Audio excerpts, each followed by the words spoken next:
Welcome to the Hindu editorial dictation. Heading is appropriate strategy. 100 word per minute. Ready? Start. The blocking of 100 more Chinese mobile applications suggests that the Indian government, not for the first time in recent months, wants to make it imply clear that it will not shy away from leveraging its position as a massive market for technology in dealing with potentially dangerous geopolitical issues. Since June, when border tensions between India and China turned ugly, the government has till now stepped in thrice to block many Chinese applications in one go. In the latest such decision on Wednesday, it blocked 118 apps, including the widely popular gaming app PUBG, as well as WeChat, Work, and Beidou, owing to these being prejudicial to sovereignty and integrity of India, defense of India, security of state and public order. Over 200 Chinese apps, which were accessed by millions of Indian users, have been blocked in all till date. The decision has been taken based on several complaints. A press release said of these apps stealing and transmitting users' data in an unauthorized manner to servers which have locations outside India.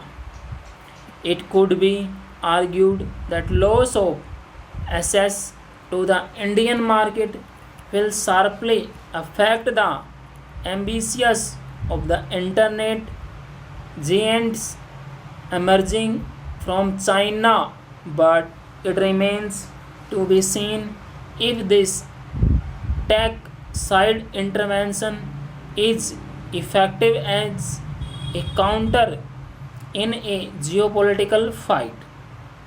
Also, how far we can India go to keep the Chinese players who are well entrenched in the global tech supply chain of the Indian market without prejudicing its own growth.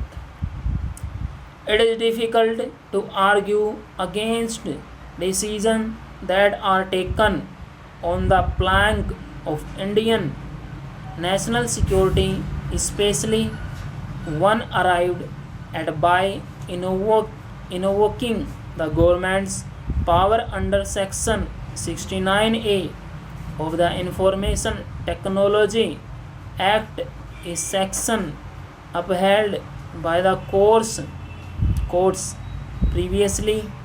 Full stop. But it would be well argued that the Indian approach should have followed due process where the focus was on ensuring compliance with the law. Instead, the Indian response to complaints has been to straight away block these apps mass full stop. Meanwhile, millions of Indians who were engaging with these platforms, some gainfully, have to scramble for alternatives.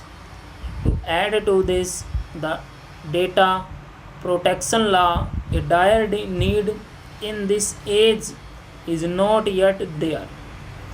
All this does not bode well for a country with aspirations of global leadership of tech and industry, which thrives on global networks and rules. Ironically, China, which for years has unleashed widespread censorship of information and kept apps from outside of its internet, has found a rare chance to take the moral high ground. It has criticized India's move, accusing of it abusing the concept of national security. The last thing India needs is to be compared with China as far as its internet regulations goes. It certainly needs a more considered approach to tech regulations. Full stop.